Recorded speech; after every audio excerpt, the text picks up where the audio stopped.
So hello and welcome everyone. My name is Elaine Boteo and I serve on the advisory committee for the Hispanic Leaders Network in Waco. And I just want to thank you all for joining us. It is just an absolute pleasure to be able to host our first HLN meeting virtually. The last 2 years, we had the pleasure of being in person, and we're in new times, and it's scary, especially on this side if you really don't know much about technology, but it's also very exciting.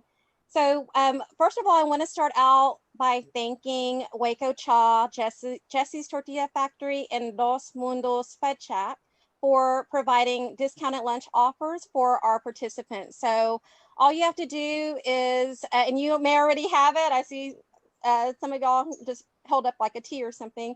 All you have to do is just either call or log online or go to any of those establishments and just say that you either attended the meeting today, and you will get that discount. So as we begin, please make sure that you are on mute for the duration of the main presentation. We will have an opportunity to you will have an opportunity to ask questions on the chat feature. So if you look at the bottom of your screen, there is a chat feature, and that's where you can type in your questions. Both Fernando and I will be watching those questions. So if we miss your question, just let us know. It's fine. And then there will be a opportunity for a short network time at the end of the meeting. So you are in for a special treat today, as our guest presenter is a Hispanic icon in our community, Waco City Councilman Hector Sabido. Before we begin the program, since this program is occurring during the lunch hour, I would like to see if Pastor Ruben is on. Pastor Ruben, are you on? There he is. Hold on just a second. Give me 1 second. I'm just admitting him. So. Hi, Pastor Ruben. Are you on? I'm going to check your mute button real quick. Hi, Pastor Ruben. How are you? I'm doing good. Sorry that I'm joining you a little late. I had some technical difficulties, but I'm good now. I'm with you. I'm with you on that. So, Pastor Ruben, we are to the point where we would like to ask you to please give an invocation. Okay, sure. Let us all pray. Father God, we just come before your presence, Lord, this afternoon, and we thank you, God, for all of the citizens of our community, Father God, and the leaders as well, Lord. And we just pray that during this conversation with our city councilman, Sabido, Lord God, that you would just be in the midst of our conversation, that you bless everything that our city's coming together to do. For it's in Jesus' name we pray. Amen. Thank you, Pastor. We appreciate that prayer. So the Hispanic Leaders Network is a group of Hispanic leaders who are passionate and deeply vested in supporting current and future leaders in the greater Waco community. Our vision is to develop and empower current and future leaders to make a difference in the community. Our mission is to provide personal, cultural, and professional opportunities to inspire Hispanic leaders to serve and make a positive impact. If you would like to learn more about the HLN, please visit our website at hln-waco.org or visit us on Facebook. We have both a Facebook group and a Facebook page, and we are also on Instagram. So we encourage you to be a member, like our page, and get the latest information. We have a lot of postings every day, postings, just information just to get out to our community. Now to begin our program, a heartfelt conversation with Waco City Councilman Hector Sabido, I would like to introduce our moderator for this afternoon, Mr. Fernando Arroyo. Fernando hails from the Yucatan Peninsula and was raised in Waco, Texas. Currently, he serves as the Chief of Staff of the Family Health Center, and he supports the healthcare clinicians and frontline workers battling COVID-19 to keep the community safe and healthy. He has served as a global business consultant and advisor for a Fortune 50 high-tech firm and multiple Fortune 500 firms. Led as a public and private school educator and administrator, mobilized community members as an organizer, and managed as nonprofit leaders in catalyzing affordable housing. More recently, Fernando finished multiple terms on the City of Waco Building and Standards Commission, championed entrepreneurs on the Startup Waco Founding Board, and recently joined the boards of Inspirational Waco and City Center Waco. He has a Bachelor of Science in Biology and an MBA from Baylor University, go Bears, and a Master's in Educational Administration and Curriculum Instruction from Concordia University.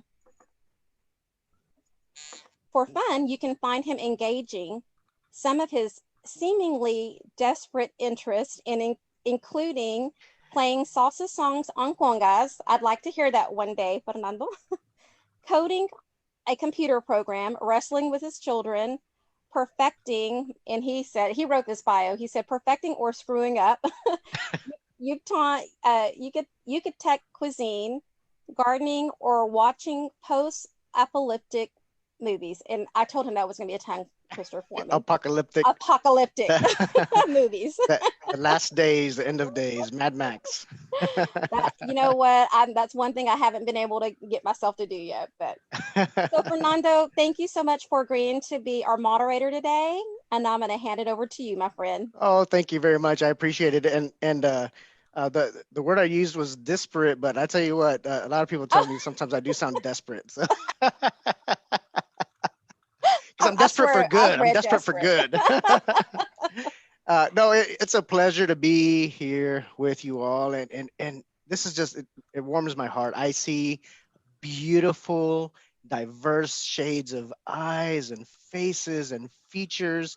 And it feels like home. And I know that this medium is a little bit difficult to have that kind of human connection that many of us really desire and really want and really long for. Anhelamos estar juntos. We desire to be together because of that closeness in our culture, but we make do and we take care of each other, and that's why we're doing this in this manner. But that doesn't mean we can't have fun, and it doesn't mean that we can't connect with one another, begin to network, and begin to know one another. They say that the difficulty is not that the poor that the poor hate the rich, or that the rich hate the poor, or that the black hate the white, or the white hate the black. It's that they don't know each other. That they don't know each other. And there's another quote that if we just knew the depths of one another's stories, then we could begin to learn to care for one another and take care of one another. And there are few people without an agenda, and Councilman Hector Sabido here is one of the most authentic, one of the most caring, one of the most inquisitive and curious persons that I know. And we want to thank you again so much, Councilman Sabido, for joining us today. It's such a pleasure and such a joy for me to join here and chat with you and have a conversation with this broader group as well. Thank you so much, Fernando, for the invitation. I truly, truly appreciate it. It is an honor to speak to such beautiful faces today. And as Elaine was saying earlier, I know it is different for us because we're used to being in crowds, and we're used to greeting each other with hugs and abrazos and besos. And I know COVID has put a damper on that. And so I look to the day where we can go back to some type of normalcy. But in the meantime, it's better to be safe. And so I'm very appreciative to HLN for the platform that they are providing today, to just really have a conversation on things that are important in our community and things that are important to you as a whole. So thank you so much for the invitation. Thank you. And I'm seeing so many students here, and I wanted to dive right into it and to getting to know you a little bit better. So one thing that we share, a story that we share, is that we both went to undergraduate at Baylor University, and there were we share an experience that was a pivotal point for you. I think too, right? Correct. Your experience there. And so I was wondering if you could tell us a little bit more about um, about growing up in South Waco. Go South Waco. and then what is it that that began to really shape the direction of your education? Sure. And then how did you decide the trajectory? And then who are the folks that really were pivotal in helping shape that part of who you are, that helped springboard you towards community work? So I mean, as you mentioned, I am from South Waco, born and raised here, and very honored to represent the same district that I grew up in. My parents, I'm a first generation American. My parents are originally from Campeche, Mexico. And so when they were reading your bio and talking about La Comida de Yucatan, my mouth was watering because I grew up with that type of meal, the cuisine. So you have to call me over for dinner one day when you make it. Absolutely, man. Absolutely. You bring the drinks. But so graduating from University High School, and you know what we say, once a Trojan, always a Trojan. I carry that deep into my heart. But when I go into University High School and graduating from a class that was predominantly Hispanic by any stretch of the imagination, and then starting my freshman year at Baylor University when it was not too common to see too many people of color on campus. And so it literally was an eye-opener for me. It literally was a moment of shock for me to go to a university to go from a school where most people look like me, and then the following year go to a university where hardly anyone looks like me or speaks like I do or came from the same area or people that I grew up down the street with. It was a total shocker. And so it took me a long time to, I would say probably my entire freshman year, to adjust to the ins and outs of the university. And at that time, while we've seen the university evolve throughout the years and we see them become more inclusive and welcome more people of color, at the early 2000s, late 90s, when we started college, I mean, we could count the number of Hispanic faces, and we would all congregate in the sub. And we would all congregate in the sub, and that's how we got to know each other. And so it was definitely a shocker. But through that experience, I also got to know that there is a bigger world out there than Waco, Texas. I got to meet people from all over the world, and literally that might look different from me or have a different culture than me. But to know that there is an appreciation for everyone's culture, I think that was the beautiful part of it. And coming to know, I grew up with very strong-willed parents who told me, not asked me, but told me that I was going to get my education, and that and a chancla, right? That and a chancla. There you go. There you go. But told me that I was going to get an education, and excuse me, at the time I didn't appreciate it, but now I'm grateful for it. And so, so my parents have it. Obviously, they are my most closest and the first role models that I remember. Absolutely wonderful, and I think probably in a similar way, I could imagine you looking at your degrees, your diplomas, not from the perspective of, oh, look what I did, but there are so many people, including your parents, right, who were correct folks who made that even a remote possibility. Correct. Right? So correct. It becomes a symbol of dedication for their efforts, for their bravery, for their pioneering risks that they took in coming to a country where things were unknown, right? Yep. And coming to a country that they didn't know the language, they didn't know what city they were going to move into, they didn't have a job, and coming at the age of 18 and 19 years old, and just trying to provide a future for their future family, I just think speaks volumes of their courage, their strength, their tenacity, but most importantly, the love that they wanted to see us grow up in a nation that would give us an opportunity to advance and become better than them. Absolutely. I want to remind everyone here that if you do have a question, you can put it in the chat there, and Elaine and I will be filtering through the questions and make sure we're picking them up and identifying them for clarity, and then bringing them up. So please put questions in the chat that you would have. Hector, I hope it's okay if I call you Hector. Of course, please do. Yeah. So please do. just on the same theme of your experience with college, with university, and the change that was from where you were at university, high school, to university, your world opening up, meeting people from all around the world. Many, perhaps some of the listeners here, some of the folks that are on right now, are either about to graduate from high school, or maybe they are newly freshmen, or perhaps they're experiencing some disconnect, or maybe even loneliness, or maybe exploration, trying to figure out where is their place, their role. And I was wondering if you could talk directly to the young people on the call today.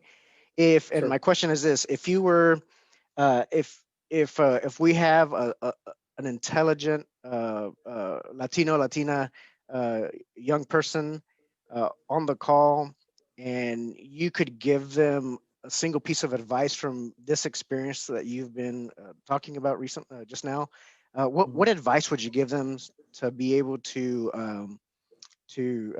flourish? Sure. Probably the strongest advice that I would give a young person that's either graduating high school or about to enter their college is hang in there. Times will get tough. They will. But I promise you, if you hang in there, you will succeed. Don't let anybody ever underestimate your ability, your intelligence, your character, because God has created and designed you in a way that is unique, and you are called to do great things. It doesn't matter if anyone else in the room does not look like you, if they don't speak the language that you speak, if they didn't grow up the way that you do. Use that to your advantage and make yourself stand out, because I promise you, you're just as good as the person sitting to your left or to your right. It's just a matter of you putting yourself out there, taking those chances, being vulnerable, and say, yes, I too have a place at this table. Absolutely. What a great message. What a great message for them, and for any of us at almost at any age in life, right? Correct.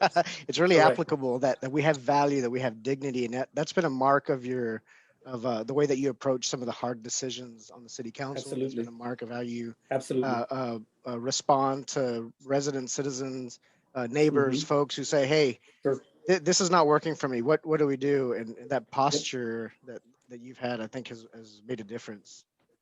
Thank you, sir.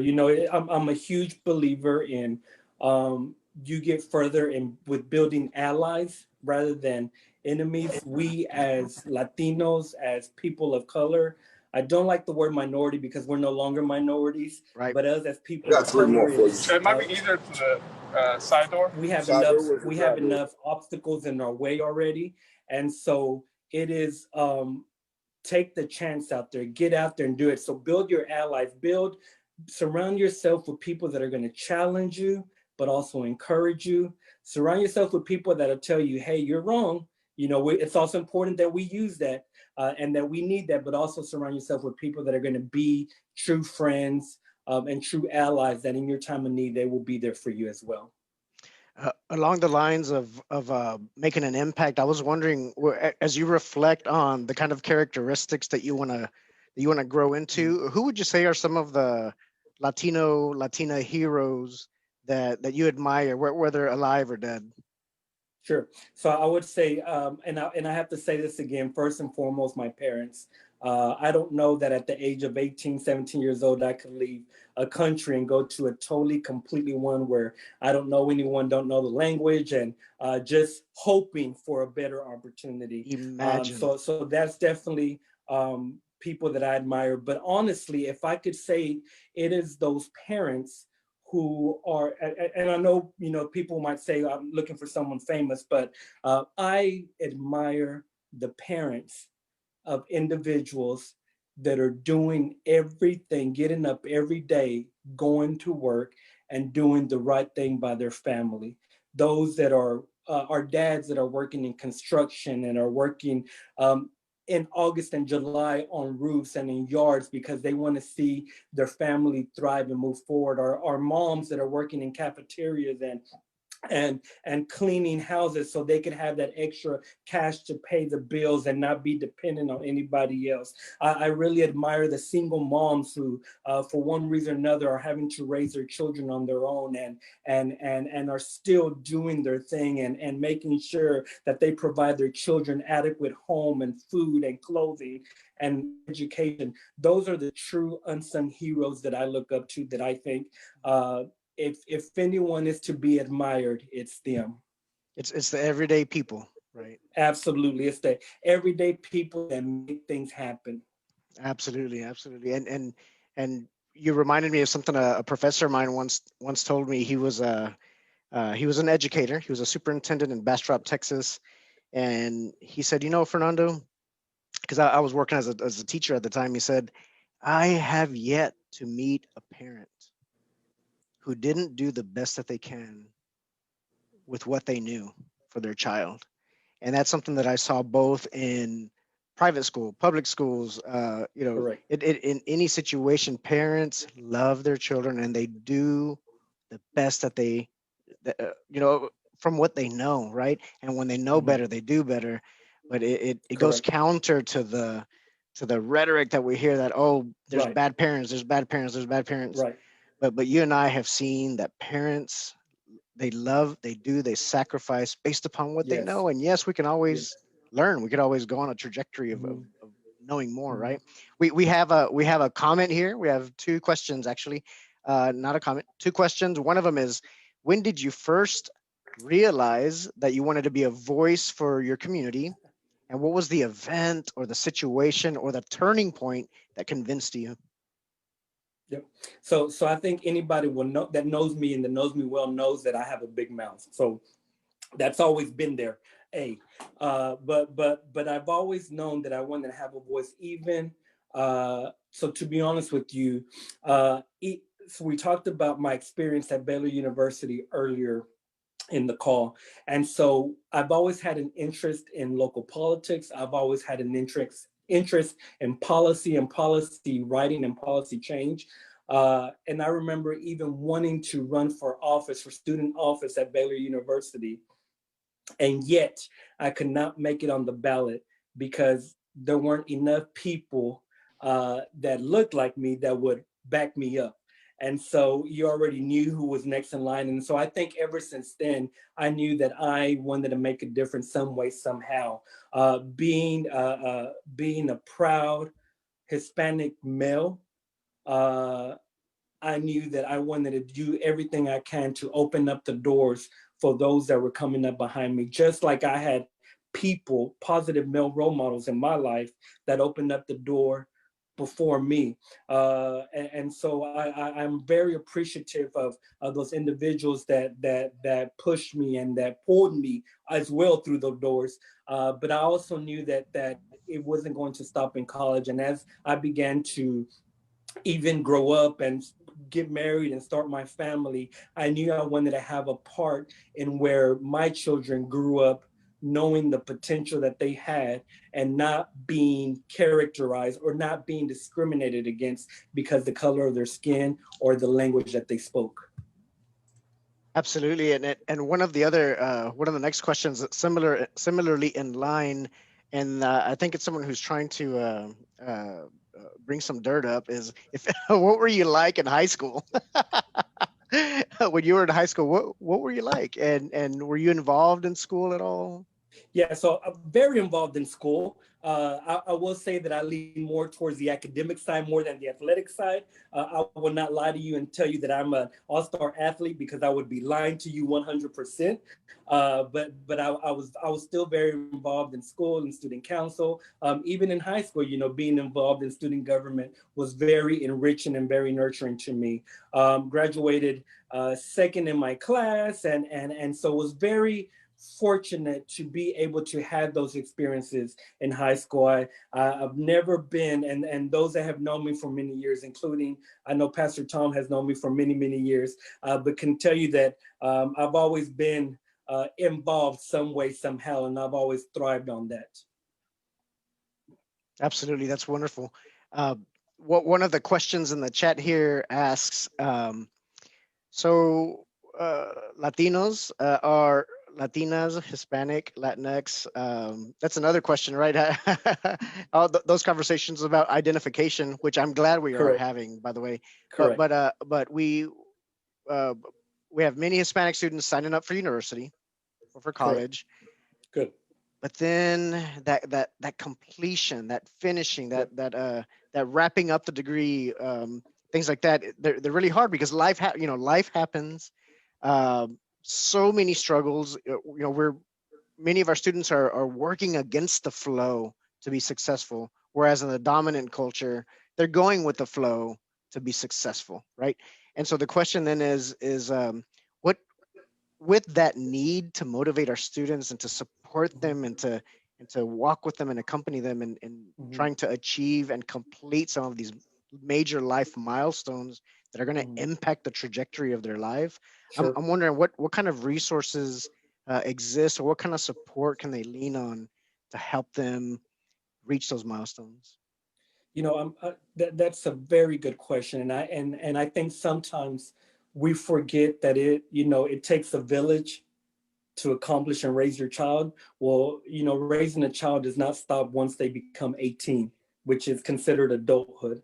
And so I'm a firm believer that you take our individuals, our young babies that deserve the best in our future, and you take them under your wing and you encourage them and you push them when they need to be pushed and you love on them, and that you even correct them when they need to be corrected, because you'd be surprised how long or how far I'm thinking about you text will get you through to somebody, or when someone's going through a stressful time of having identity issues or questioning your identity. If you can be there for that young person to say, I know what you're going through, you're not alone on this, you're discovering yourself, you'd be surprised how encouraging that is to someone. And so I think as adults, it is our responsibility to be a part of that real village and raise our kids. So our kids are not just those that we gave birth to or those that we father, but our kids are those that are in our familia, in our community, in our neighborhoods,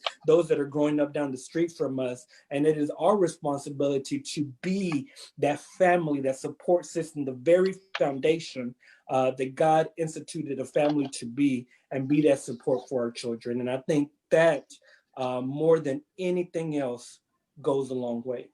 And Hector, you hit the nail on the head with my personal experience as well. At University High School, I was 12th in my class, but when I graduated, I got a job, and that's okay, and was not planning at all on going to university, going to college, and someone reached out to me. He was the dean of the education department there at MCC, and he was a part of LULAC, and said, have you thought about college? Have you thought about? And I was like, no, I haven't. So he said, come with me, and he gave me a tour, and that was my first exposure to anything college level at all. Wow. And that opened a window for me for this light of another world to enter my neighborhood, my ideas, my concepts, and it completely changed my life. Yes. So I'm really grateful for mentors like that. Absolutely. And I think the mentorship component of it is in church, they call it discipleship, and life is mentorship, but it's really just taking someone under your wing and saying, hey, let me show you the ropes. And I had men to do that in my life. And I'm hoping that I've been able to do that for other young men as well, and will continue to do that. But what a powerful resource if we all just took one of our youth under our wings and said, hey, let me help you along the way. The impact that we would see in our community would be unprecedented. So we have another question here in the chat, and it asks, what advice would you give to someone who wants to connect with the Latino community, both at Baylor or in Waco? And I'm assuming it's a professional context, or at least a networking context. Okay. But maybe if you could speak to that, what exists Yeah. to be able to connect with others? Yeah, I would say don't wait to get invited. Get involved. You know, I love it. you make the first move. I think a lot of times we wait to see if somebody's going to invite us, but you have every right to be there as the next person. And so you get involved. You go out there and look for HLN. You look for the Hispanic Student Association at Baylor University. You look for those Latino organizations that are going to pull you in, because you'd be surprised the same fear or the same concern that you have, everybody else has. And it's just a matter of someone taking that first step and say, you know what, I'm going to go. And so I would say, if you're an extrovert, go for it. I mean, I can promise you the worst thing that's going to happen is in your mind than in reality.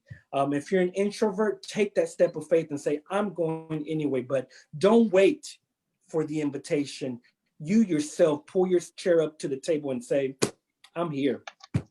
Absolutely. And if not, if you're not allowed, then we build our own tables. That's Right. right. Well, I'll get to that in a minute. I promise you. Okay, absolutely. We have another question, and this is a really good one. What helped encourage you whenever you felt down or felt low in high school or college, or and personally, I would add even now, like what are some of those things that you do or that you've done that help encourage you, motivate you, or help you have hope for a better tomorrow when today is rough? Through this pandemic, I will say, as we talk about this year specifically, it's been tough. And my fellow council members that are on the call can probably agree with me on this, that it's been tough, and we've had to make some tough choices that haven't been the most popular ones. And so some days you do get beat up, and some days you wonder why I do what I do. But some of the things that has helped me is to look and see that my wife is proud of me, that my parents are proud of me, that my community is proud of me. And that's why I'm a firm believer that encouraging words go a long way. You might give someone an encouraging word and you're thinking, oh, that's just, I just feel like telling them that, but you don't know what that person is going through that day. And so go for it. There are some things that you will never know that someone goes through, but your words might have just changed how the rest of their life was going to be. And so I hope that as we continue to have tough times, that we will be an encouragement to one another, that we won't build each other down, but that we will build each other up.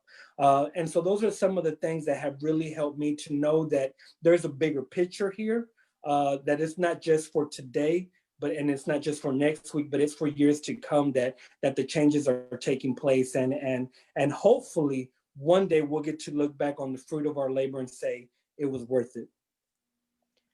Absolutely. And another question, I mean, you mentioned some of the difficulties right now, especially in helping to provide the leadership for the city in collaboration with the other city leaders and county leaders. A couple of questions. One of them is holding the office of, this is from the chat, holding the office of councilman and voice for South Waco. What is your vision for the next 2 to 3 years? And they also wanted us to thank you so much for all the media information that you've shared in Spanish. It's a part of building equity in our community. And was wondering if you could share on your vision for the next 2 to 3 years. Sure.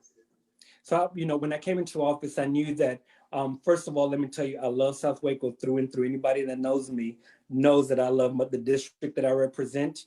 And I feel, and I know my council members might not agree with me, but I feel I represent the best district in the city. But that's just me being selfish. I love you, Darius and Andrea. But my vision is that we would come back to a place in South Waco where you see kids and families so safe being in their homes, that they're playing on the streets, that they're riding their bikes on the streets, that they're playing basketball at the community park, that they're going to the community centers to take advantage of of what's being provided there, that you have new homes and neighborhoods that, for some reason, for so long, we grown up in South Waco, and please know I'm not saying anything, but then we move out of South Waco. But I want to make it to a place where people want to come back and move to South Waco, that there will be neighborhoods and restaurants and parks and community amenities that would just make it an attraction for families, not only in Waco, but those that are just moving to our city as a whole. That is my vision for South Waco, that people will know their community police officers, that they know that they're a call away, that people will have direct access to me to know that if there is a pothole on your street, or if there is a street sign or speed limit that needs to be taken care of, that you know who to call and contact. And so those are some of my 2 to 3 short-term goals that I see for South Waco. That's wonderful. And do you have any other future political plans? Was another question, not mine. Do I have any future political? So I am going. I have decided that I'm going up for re-election this coming May. I go up for re-election in May, and then after that, we'll see what happens. I can tell you that I'm enjoying this. I'm enjoying it not for the glory, but because I feel like I'm making a difference. But I'm also hoping that through my tenure in public office, that I will encourage others. Notice that I said others as in plural, others to get involved in their local political offices as well, because we need you. Absolutely. So I have one kind of organizational related question, and then I want to ask you about voting and the importance of voting. So that Perfect. So that would wrap up our time. But the organizational question that I have is this. It's related to diversity, equity, and inclusion. What happens is that many organizations, whether they're for-profit, nonprofit, or whatever, but especially for-profit, sometimes there's a neglect that diversity, equity, and inclusion, and a sense of belonging for our employees, for our workers, for our colleagues is actually helpful for the bottom line.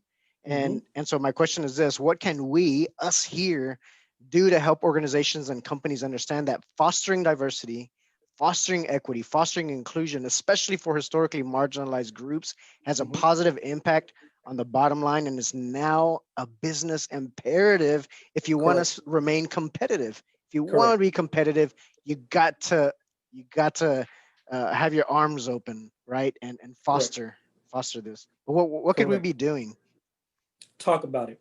Don't be afraid to talk about who you are, where you come from, your values, your goals. Talk about it in a way that you are telling people that you are selling yourself and the value that you have to your organization, to your company. One of the things that I have taken on, and I'm very grateful for this, while it's not easy work, but how do we incorporate equity and inclusion in our city operations? And it's one thing to talk about it, but it's another thing to actually put policy behind it, where you're going to see the action of it. And so I am so grateful for my fellow council members that have championed with us and saying we need to address this issue, and how are we going to address it? But it's also about not being embarrassed or ashamed of who you are. If I can just share something, I have been invited to serve on various nonprofit boards since I've come into office. And while I'm very appreciative of that, I also am not naive to the fact that I've been invited because of the color of my skin or the language that I speak. So, but instead of being offended by that, I use it to my advantage and say, okay, thank you for inviting me, but please know that I'm also about to open up the door for others to come in as well. Absolutely. And so I think you talking about it, you allowing yourself to be vulnerable enough to be on the forefront to say, this is important, we have to talk about it, we have to cover it, goes a long way. And I will tell you that if you are in an organization that does not appreciate your culture, your diversity, or being inclusive, then that company is not for you, and God has something better in store for you. Wonderful. Thank you for that incredible message that really is a call to action for all of us here, because we're all part of organizations. So my last question here is I would like for you to share a little bit about the place of voting in your work and in your life, but also want to recognize that we have elections going on right now, and we have even a census. The census is going on right now that's tied to elections and tied to leadership and tied to policy, which has a broad level impact systemically for our brown brothers and sisters, and our black brothers and sisters, and our white brothers and sisters. And just wondering if you could tell us a little bit more as a take home, as a call to action. What is the role of voting, and what message do you have for us? I would say, number one, if you have not done so already, register to vote. The deadline is Monday, October 5th. In fact, after I be quiet and other people have an opportunity to talk, Dr. Newman's going to share with you how you can register to vote if you haven't done so already. But please, if you're the age of 18 years old and a United States citizen, please register to vote. And number two, vote. This election is more, let me tell you, first and foremost, this election is going to be different than any other election, because on the ballot itself, you will have choices to pick for school district, city council, county commissioners, state representatives and congresspeople, and the president of the United States, all on one ballot. This is unheard of. This is because normally local elections are separated from national elections, but because of COVID, they were all pushed together to November 3rd. Please, please, please make sure you go out and vote. Early voting starts October 13th. Okay, it's going to take you literally about 5 minutes, but we as a Latino community have to make our agenda known. Pew Research shows that 32 million Latinos are eligible to vote this November. You know what that tells me? If we all got together and vote, we are letting the nation know what our agenda is. And we were talking about the table earlier. No longer are we being invited to other tables, but now we have built our own table, and we are inviting you to our table so you can know what's on our agenda and what's important to us.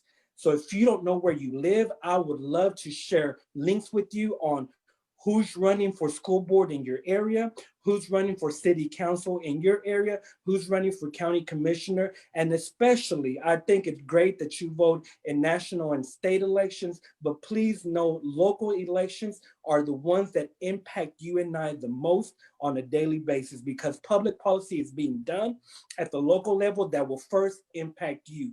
So make sure, if you've never voted in a local election, this is the year to do it. November 3rd will be the last day that you can vote. That is election day, but you have 3 weeks leading up to that day where you can vote, but you have to take action. You have to take action, because no longer can we allow people to determine what's best for the Latinos.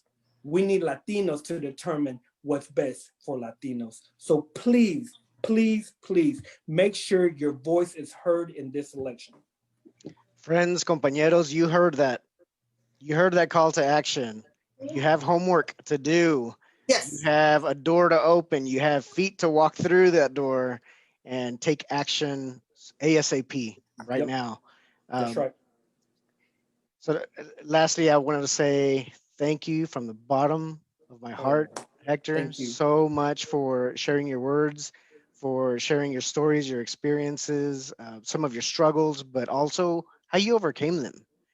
And that's they're gems and jewels of hope that we can take along here with us, no matter our age, no matter what organization we're a part of. And so I want to say thank you for your leadership, and thank you for making time to be with us here today.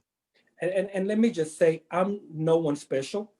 I am your average person that loves my community and loves my city. But I say that because if I can do it, trust me, anyone can do it. I'm no one better than you, nothing more special, nothing like that. I am just a person like you, and I decided to kick the door open and walk through, and you can do the same. But this time, the door has been open for you already, so take advantage of it.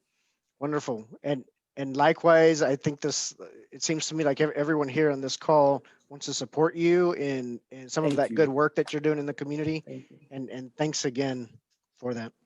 Thank you. Thank you so much. And Elaine, if there are any other items for Councilman Sabido, let me know. If not, I will move on to introducing Dr. Newman. Thank you again, Councilman Sabido. That was wonderful, great information. And we just look forward to just looking at your good work and the other council members' work in this community. It is greatly appreciated, probably not recognized as much as it should be. But we know you are doing a great job, and we thank you for everything you do as well. So Fernando, if we could, yes, go ahead and move on to the next item on the agenda. Wonderful. It is a huge joy for me to present our next speaker. I have the fortunate opportunity to work with her. Dr. Ileana Newman, you've seen her everywhere. And during this time of the pandemic, you've seen her in virtual town halls. You've seen her in meetings and talks, in Zoom and WebEx, on Skype, all those different types of online tools, because she's doing the work. She's not just talking about wellness. She is getting out there and she's sharing that news that's so critical for our community to be well, for our Latino brothers and sisters to be healthy. And I'm so grateful that I get to be a part of the work that she's doing, and that I help support her in doing. And want to thank you so much, Dr. Newman, for joining us today here. And Dr. Newman is a faculty physician with an incredible pedigree of schooling. It's a little intimidating. Dr. Ileana Newman here at the Family Health Center. So with that, Dr. Newman. Muchas gracias, Fernando. And thank you so much, Hector. I just can't tell you with enough words how much I appreciate you and your words, and how inspiring you are. I think and the other part that's super inspiring to me is seeing all these young people on the screen. Like, I'm like almost jumping out of my skin with joy for it. As Fernando said, I'm a faculty at Family Health Center, and I teach doctors. And I take care of patients from the time they're in the womb till the end of life, and it's joyous. And I was told in high school that when I asked about college, that wasn't for people like me. And so if I had had a group like this for me to show up on a screen and see other faces like mine, and that said, you can do it, just like Hector just said, you're just as good as the person next to you, it would have made that long journey for me so much more, it would have made a big difference for me. And so I'm grateful for this community. Not down 2K anymore, at least. And I hope that the young people on the screen are really listening to this. That's 1K, 1.9K. But I also want to acknowledge that this is a sad time for our community. We have suffered disproportionately from this pandemic, and I know that most of us on the screen have had one person or another that we've lost a family member, and those are irreplaceable losses. We're also grieving for the loss of our community and the way that we like to visit with each other and hug on each other, like Fernando was saying. And I worry about our future. I worry about our kids who are also having more barriers put in their way, and having to adjust to all these changes and these insecurities about the future. And so I think it's more important than ever for us to do this sort of thing. It's not as much fun as when we got to meet in a building and have food and hug on each other, but I'm glad that, and I'm so appreciative of Hispanic Leaders Network and Elaine, who does so much of the work in the background to keep this going. Thank you, Elaine, because we definitely need this now. To continue to inspire our community, our young people, and to continue to build those bridges that are going to get us through these tough times. We go through tough times often, all of us do, and we have to know that we're going to come out stronger on the other end, but we need to keep each other safe. So as a physician, I have to say, wear your mask, socially distance, wash your hands often, because we need to get through this. It will be over eventually. I know all of us are burnt out and are just ready to pretend it's not even there anymore, but that's only going to continue to slow down our progress forward. Let's buckle down, really take care of each other, take care of our family members and our neighbors, so that we can get through this and be able to be together more as we were in the past. But my main job today was, as Hector has said, Hector already stole most of my thunder. Our main part of looking forward is needing to have a place at the table. There's structural things that we are smart, we're hardworking, we have contributed to these great United States of America since its inception and continue to contribute in enormous ways every day. But if we want policies that recognize that, and policies that continue to support our children to have the kind of world that we want them to have, so that they're not struggling the way that we have had to struggle, and so that we don't suffer disproportionately during pandemics and during economic crises, we need to have a place at the table. We need to have our voice heard. We need to make sure that we count, because we do. But the way that presents itself in our society is by voting. So we have to vote. So for all you young people, if you're 17 years, 10 months, you can register to vote. Election is November 3rd, but early voting starts October 13th. And we want you to get out there early. We don't want to have these long lines on the last day, and then there's bad weather, and then there's who knows what else. We don't want that. October 13th, I want all of you to get out there and vote. There'll be 5 voting locations. Monday is the last day to register, so you don't have a lot of time. We're doing some registering over at Family Health Center. There's some other things going on in the community, and we can post some of those links afterwards. But you need to register to vote before October 5th. And then early voting starts October 13th. From October 13th to the 30th, you need to get out there and vote. Family Health Center is going to switch over from registering voters to just voter education, to know where your voting locations are, what you need to take, what happens if you get turned away incorrectly. So we'll have just information for you. I know that we at Hispanic Leaders Network are also preparing to have some virtual town halls so that you get to meet some of the people running for office. Like Councilman Sabido said, this is an extremely important election, more so than even others, because not only are we voting for big policymakers that are going to affect our state and national policies, but we're voting for local people, the people that make our decisions day to day about what's happening, including our schools. There's 3 positions on the school board that are up, and what's more important than our kids? So we need to get to know these candidates. We need to pick the ones that we feel fit our values and the goals that we want for our schools. And so we're going to try to make it as easy for you to get to know these people, because you need to make the right decisions, get out there and have your voice heard, because that's the way we're going to start really changing the needle and making progress towards being included in policies and decisions that affect us. So get out there and vote. The other thing is we also have until Monday to fill out your census, and that's also another important way to be counted, and it affects funding for our schools and for our hospitals and our roads. So if you have not done it, it takes 10 minutes, get online and do it.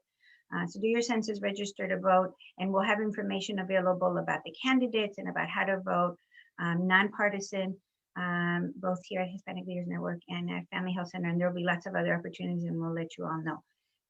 But I'm proud of all of you for staying in the fight and taking care of each other, and we can't let that one. We have to keep fighting. Adelante. Thank you, Dr. Newman. Appreciate it so much. Well, everyone, I want to thank you again for joining in, and I cannot let this meeting end without meeting you. Personally, some of you I know, but some of us don't know each other. So this is a great opportunity for us just to network. And we're going to do that just by briefly introducing ourselves.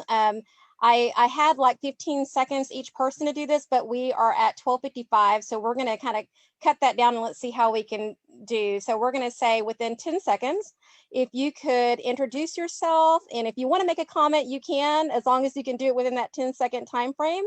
And so I'm going to go ahead and start with the first person I see on my screen. And so make sure that you unmute yourself. So we're going to start with, how about we start with Mary Olivares? Mary Olivares, a University High School parent and community involvement specialist. Great. Felicia Cruz. Felicia Cruz, Baylor University, Director of Legal International Services. Andre Chapa. You may be muted, Andre, if you're there. Andre Chapa, I'm in the support raising stage for the Fellowship of Christian Athletes to represent Waco ISD. Great. Deidre Emerson. Sorry, Deidre Emerson, Deputy City Manager. Great. Councilman Bearfield.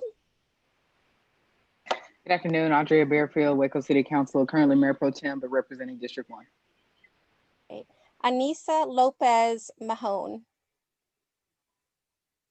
Anissa, are you there? Maybe you check your mic. And let me add, you're more than welcome to post your information in the chat. So also feel free to do that. Anna Dunbar.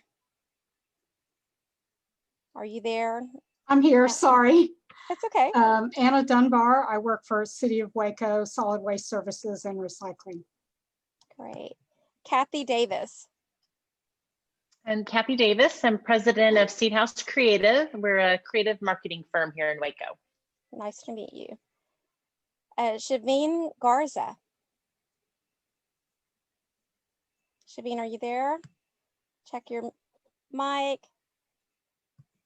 All right, I'm gonna go down. Let's see, Christy Perkins.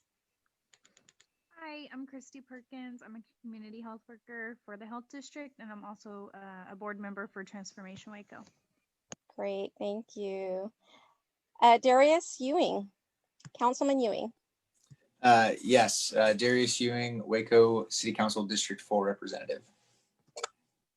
Great. Dave Morrow.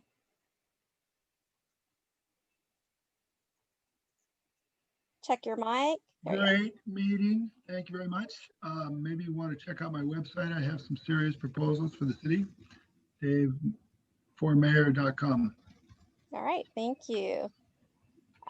Devin Lee. Devin, you there? Yeah, this is Devin. I'm co-owner of Waco Cha with my wife, Jaja. And by the way, Devin, thank you, Waco Cha, for the discount today. I plan on going to get mine after the meeting. Thank you so much. Awesome. You're welcome. Diana Villa Gomez. Check your mic. Give you a second. Okay. Elise Jones.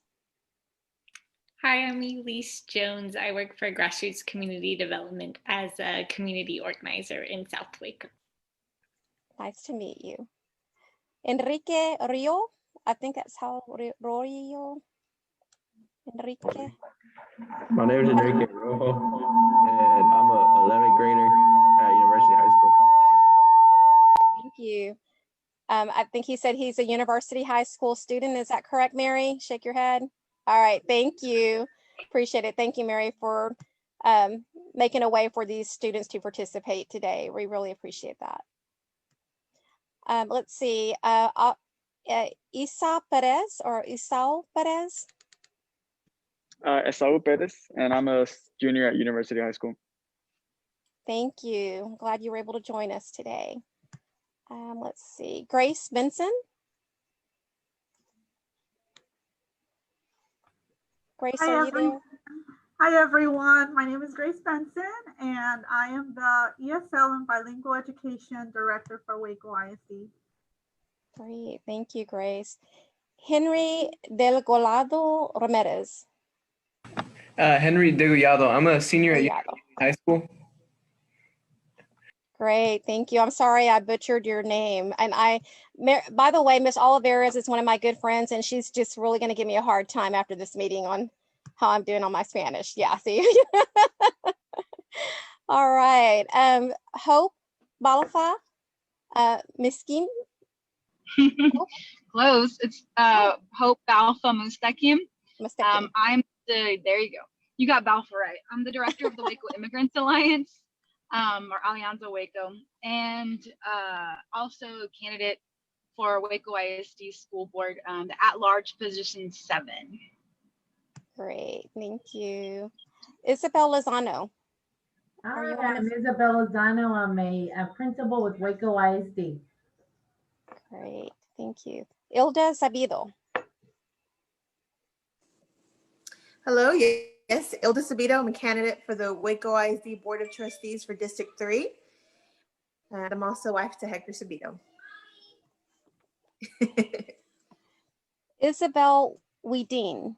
Did Isabel go earlier? Yeah, just Whedon. Whedon. Sorry. Hi, Isabel. Hi, that's okay. I recognize you. Isabel Whedon. I usually go by Belle. I'm a CPA at a local consulting accounting firm here in town, and mother to 4 young adult children who I hope will stay in Waco and be involved. Great. Thank you for joining on, Isabel. Appreciate it. Jada, let's see. Jada Bolfrey. Hi, my name is Jada Bolfrey, and I'm a freshman at Baylor. Thank you for joining. Appreciate it. Go Bears.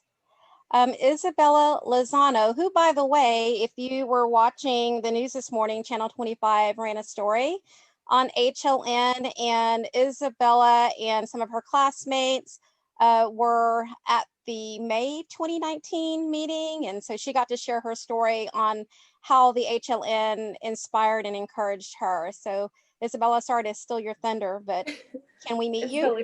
Yeah, Isabella Lozano, and I am a junior at Texas A&M University, majoring in electronic systems engineering, but I am also an owner of Hope by Isabella, which is a business here in Waco. So. Thank you, Isabella. Jessica Lopez.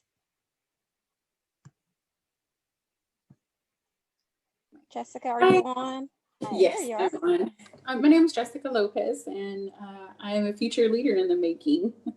I hope to return to my community and give back to my community, and especially my Hispanic community as well. I have a heart for single mothers, and I'm round 10 class in Leadership Plenty Institute. So I'm excited to bring the leader out in me for my community. Great, thank you. Nice to see everybody. John Montez. Hi, I'm John Montes. I'm just a local Waco businessman. Nice to have been in the, I really enjoyed Hector's presentation today. Thank you, John. Appreciate it. Jonathan Olvera. Good afternoon, everyone. My name is Jonathan Olvera. I am a realtor with RE/MAX Syntax Realtors. I also am the secretary for the Syntax Hispanic Chamber of Commerce. I'm a committeeman for the Esperanza Committee of the the Heart of Texas Fair and Rodeo, and the executive vice chair of young professionals for the Texas Association of Mexican American Chambers of Commerce. Thank you. Great, thank you. Lori Ramos. Hi, thank you for having me on today. I'm an accounting specialist at Citizens State Bank. I am also a YMCA board member. I also am part of the Waco ISD book club, a mentor there, and finally, last but not least, I'm a member of Family of Faith Worship Center with Pastor Ruben Andrade. Great, thank you. Have me on. Let's see, Officer Martinez, Sophie Martinez. Hi, everyone. I'm Officer Sophie Martinez, Waco PD, and I just want to invite you all to go to Waco PD Facebook page and check out what we have done with the Fan Band Foundation and Waco High recently. We hope to be visiting University High School real soon, but it's a real cool project, and I invite everybody to go check it out. Check out how we compete against a football team in tug of war. That was fun. Great, thank you. Melissa Vega. Hey, good afternoon, everyone. My name is Melissa Vega. I am with, nice seeing you again. I'm with Region 12, and I am the coordinator for migrant services here in Waco and other surrounding counties. And I've had the pleasure to working with so many of the beautiful people here. So it's nice seeing you. Thank you, Melissa. Pastor Tom, you there? Yeah, I'm Tom Gutierrez, pastor of Viento Fuerte Church at First Woodway now, and working to reach the Hispanics in West Waco, McGregor and Lorena up in these areas. But this group here, you guys, y'all floor me. Y'all are awesome. Y'all bless me. Thank you so much, Pastor Tom. Angelo Ochoa. Angelo, you there? Angelo Ochoa. We can hear you. Can you hear me? I think. Oh, okay, good. Financial advisor at Discipline Invest. Spoke today. I really enjoyed it. Great. Make sure you put your information in the chat, Angelo. And let's see, Yahir Sariana. I'm sorry if I butchered your name. I'm not good. You're good. Sorry. You're good. Yahir Sariñana. I'm a senior at University High School, and I was very blessed to be here today. Great, great. So I'm not sure if I missed anyone. I know Jesse is online. He's working in the background, so I'll just introduce him. But so Jesse Bortheo, he is also online, and he is the television producer for Waco ISD, and he's also a big part of the HLN and making everything happen in the background. If I missed your name, if I missed you, if you could just go ahead and unmute and introduce yourself, please. Nubia Arias. I'm a senior at University High School. Nice to meet you. Anyone else? Okay, well, thank you again, everyone. It was nice to connect, and please be looking for our next meeting announcement. Like Dr. Newman said, we do have some other activities that we are planning, and this is just the best resource for anyone who wants to make a difference in their community, whether you're a current leader or a future leader. We're here to support you. And also, we have a survey out on our Facebook group page. If you would please take time, it shouldn't take very long to take that survey. That's just going to give us the feedback to know what you need and how we can help you. Thank you again for joining us. Everyone have a great day. Councilman Sabido, thank you for your wonderful message. It was really heartfelt and warming. Thank you, and everyone have a great day.